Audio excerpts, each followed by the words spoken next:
Bismillah. Le modèle millionnaire. À moins d'être riche, il est absolument inutile d'être un garçon charmant. Le romanesque est le privilège des nantis, et non la profession des chômeurs. Les pauvres doivent être pratiques et prosaïques.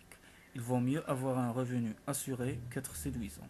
Ce sont là les grandes vérités de la vie moderne dont Hughie Erskine n'avait jamais pris conscience. Pauvre Hughie, intellectuellement avouons-le, il ne pesait pas lourd, il n'avait jamais dit le moindre bon mot, ni même la moindre méchanceté. Mais pour être beau, il l'était, avec ses cheveux bruns frisés, son profil bien dessiné, ses yeux gris. Il était aussi apprécié des hommes que des femmes, et il avait tous les talents hormis celui de gagner de l'argent. Son père lui avait légué son sabre de cavalerie, une histoire de la guerre péninsulaire en 15 volumes. Hughie avait accroché celui-là au-dessus de son miroir, placé celle-ci sur un rang entre le Guide Ruff et le Bailey's Magazine, et vivait de la pension annuelle de 200 livres que lui allouait une vieille tante. Il s'était essayé à tout. Il avait boursicoté l'espace de 6 mois, mais que pouvait faire un papillon perdu parmi les requins? Il avait été négociant en thé pendant un peu plus longtemps, mais s'était vite fatigué du péco et Souchon. Puis il avait tâté de la vente de Zérès sec. Cela n'avait pas marché. Le Zérès était tellement sec qu'il n'en devenait aride. En fin de compte, Hugues était devenu un zéro. Un jeune homme charmant et bon à rien, avec un profil parfait et pas de profession. Pour compliquer les choses, il était amoureux.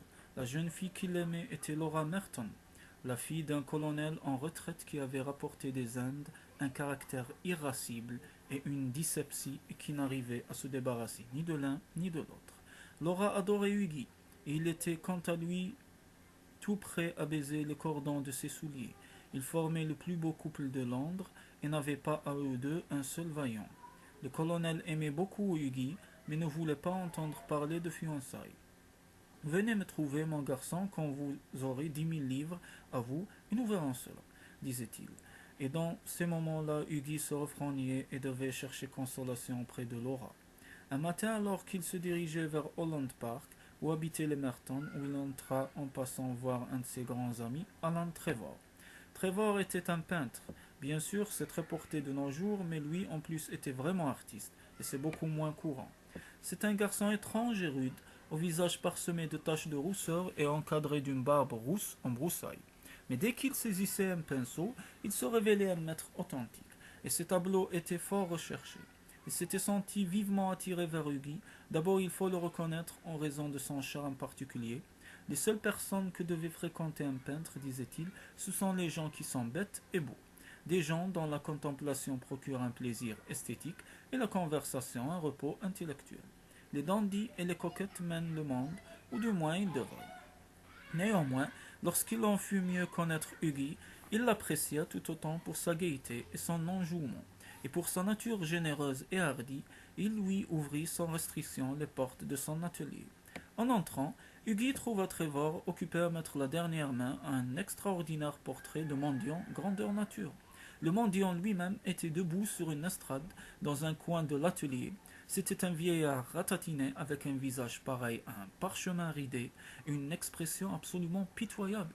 Sur ses épaules était jeté un manteau brun grossier, tout déguenillé. Ses lourds brodequins étaient sur un vulgaire bâton, tandis que de l'autre il tendait son chapeau bossué pour demander l'aumône. Que le modèle étonnant, murmura Hugues en serrant la main à son ami. Un modèle étonnant, cria Trevor à pleine voix. Tu parles. Des mendiants comme lui, on n'en rencontre pas tous les jours. Une trouvaille, mon cher, un Velasquez vivant, tu Dieu, quelle eau forte Rembrandt en aurait fait.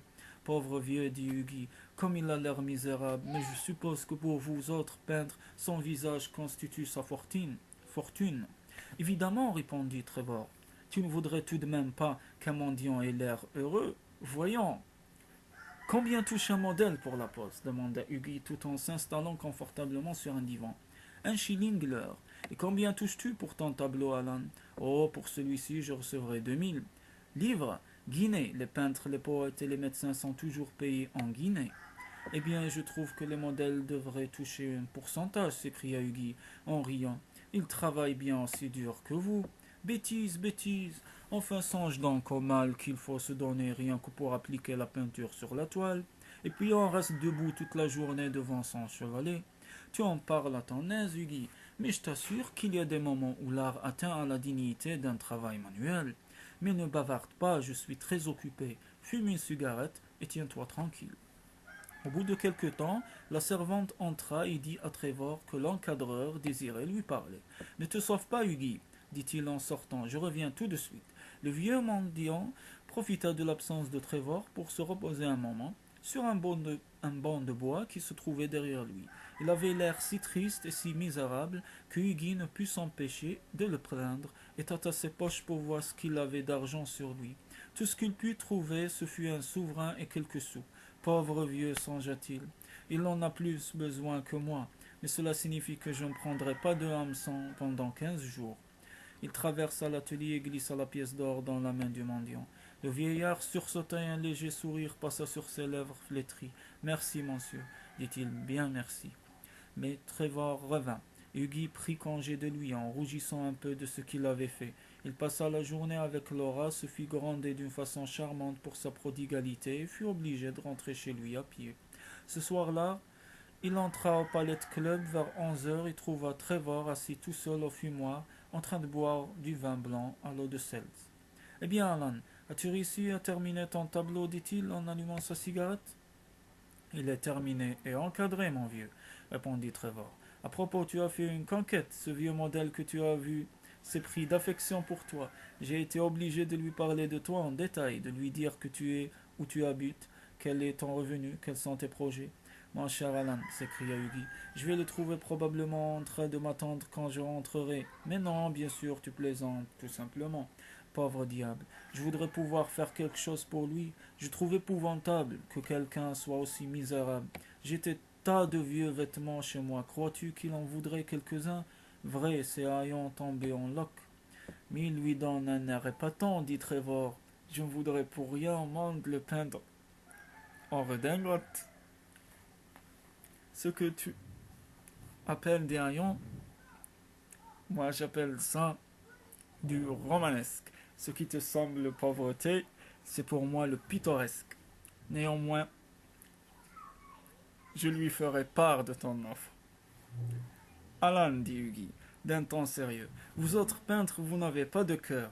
Le cœur d'un artiste, c'est sa tête, répondit Trevor. Et d'ailleurs, notre rôle, c'est de représenter le monde tel que nous le voyons, et non de le réformer tel que nous le voudrions. À chacun son métier. Et maintenant, dis-moi comment va Laura. Le vieux modèle s'est vivement intéressé à elle. Tu ne vas pas me dire que tu lui as parlé d'elle, dit Huggy. Et bien sûr que si, il connaît toute l'histoire de l'implacable colonel, de la ravissante Laura et des 10 000 livres. Tu as raconté toutes mes histoires personnelles à ce vieux mendigo, s'écria Huggy rouge de colère. Mon cher, dit Trevor en souriant, ce vieux mendigo, comme tu l'appelles, est l'un des hommes les plus riches d'Europe. Il pourrait acheter tout Londres demain sans épuiser son compte en banque. Il possède une maison dans toutes les capitales, digne donc de la vaisselle d'or, et peut empêcher quand lui plaît la Russie d'entrer en guerre. Que diable veux-tu dire? S'écria Huggy.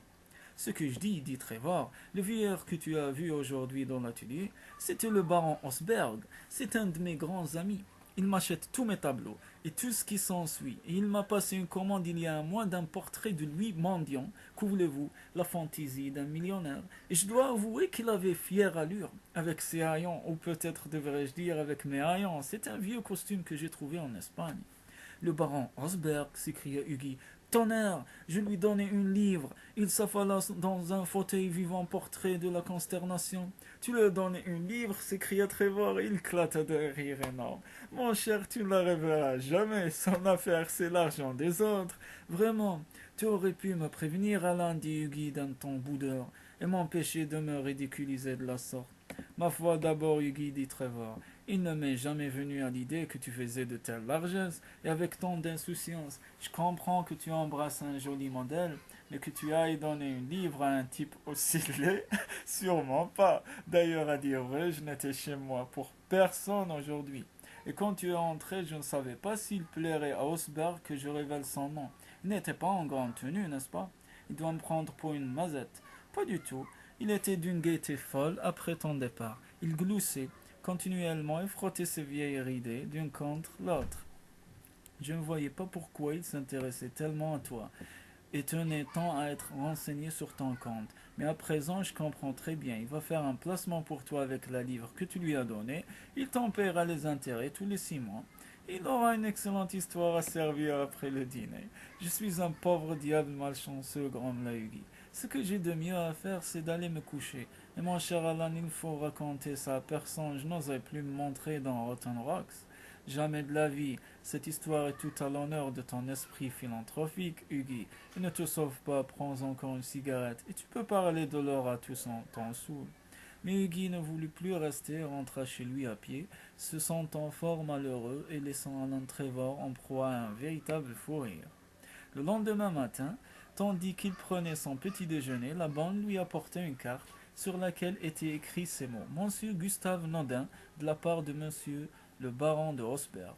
Il vient sans doute me demander des excuses, se dit Hugues. Il dit à la servante de faire monter le visiteur.